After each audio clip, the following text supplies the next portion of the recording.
Salut à tous, c'est Hervé et bienvenue sur Lidl Cuisine. Alors aujourd'hui, une recette qui nous amène au sud, au soleil, un riz au safran et au chorizo. Alors j'ai piqué des idées de la paella parce que vous allez retrouver un petit peu la saveur de la paella. Une recette que vous allez pouvoir vraiment agrémenter avec tout ce qui vous reste aussi dans le frigo. C'est une possibilité. Si vous n'avez pas de chorizo et que vous avez envie de mettre un reste de poulet par exemple ou des crevettes, aucun problème, ça fonctionnera. Je vous liste tous les ingrédients en description de la vidéo et vous les retrouvez chez Lidl. Allez, c'est parti. Pour cette recette, vous aurez besoin de haricots verts frais, de la fleur de sel, de l'ail, du persil plat, du poivre, de l'huile d'olive, du concentré de tomate, des poivrons, du chorizo, un oignon, du safran, du bouillon de légumes et du riz. Première étape pour notre riz au safran et au chorizo, inspiré largement de la paella, on va mettre de l'huile d'olive dans le fond d'une grande poêle comme ça. Le riz, vous avez le choix. Aujourd'hui, je prends du riz long blanc. Vous pouvez prendre du riz rond aussi, ça fonctionne, pas de souci. Du riz taille, voilà, n'importe quel type de riz. L'idée, c'est de mettre vos grains de riz dans l'huile d'olive comme ça et de les faire cuire 2 petites minutes en remuant bien pour qu'ils soient translucides. Ça va être pas mal, vous allez voir. Et pendant ce temps, ça me laisse le temps de commencer à préparer les ingrédients. Donc notamment le chorizo que je vais trancher. On va prendre pour cette recette un quart de chorizo, ça ira bien.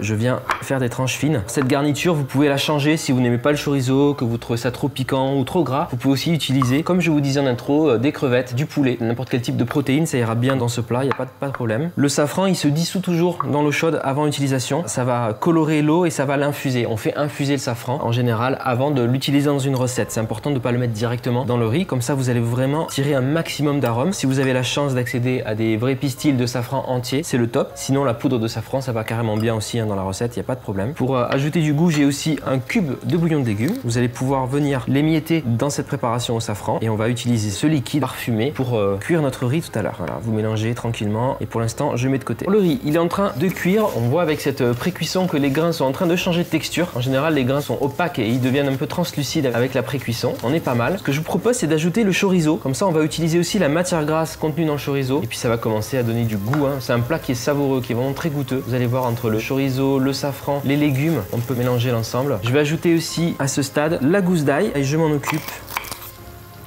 Voilà, l'émincer et l'ajouter avec le riz. Et là, pour commencer, on va pouvoir ajouter le bouillon avec le safran. Voilà, vous voyez, j'ai une belle couleur orangée tout de suite dans le plat. Là, je baisse un petit peu le feu, on passe sur un feu moyen et on va devoir ajouter encore du liquide pour la cuisson du riz. On en a pour une quinzaine de minutes de cuisson avec le riz. Faut faire attention parce que le riz absorbe le liquide rapidement. Donc, on se prépare avec un peu plus d'eau. Concrètement, j'ai une bouilloire avec de l'eau chaude et ça va être pratique. On va pouvoir ajouter de l'eau chaude au fur et à mesure. Alors là, pendant que le riz est en train de cuire, je vais préparer les légumes. Donc là, j'ai des haricots verts frais. J'ai enlevé déjà les pointes des haricots. Je vais pouvoir les mettre dans l'eau. Ils vont cuire comme ça les légumes avec le bouillon. Je vais ajouter également une cuillère à soupe de concentré de tomate. On va mélanger tout ça au fur et à mesure. Ça va se dissoudre, il n'y a pas de problème. Et je continue. On a des poivrons et de l'oignon. Donc l'idée, c'est de venir trancher tous les légumes en tranches fines et de les ajouter au riz.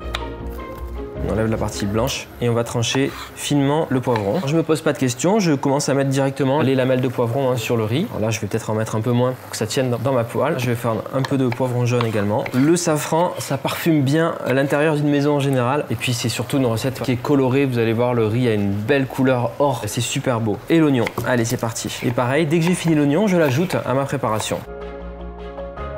Vous voyez, le riz est cuit, il n'y a plus d'eau, tout s'est évaporé. Ma petite astuce vraiment pour avoir un riz ultra moelleux, avant de le servir, vous couvrez avec la cloche qui va bien sur la casserole et vous laissez comme ça un petit quart d'heure. Le résidu d'humidité va finir de cuire le riz et ce sera super moelleux. On va mettre un petit peu de poivre. Je ne vais pas forcément mettre de sel dans cette recette parce que le chorizo est déjà salé. Donc je pense que je préfère laisser les invités saler à leur convenance, on va dire. C'est comme un petit tableau, une œuvre d'art, voilà. C'est coloré, c'est beau, ça fait envie. Donc vous posez ça sur la table, chacun se sert, c'est top.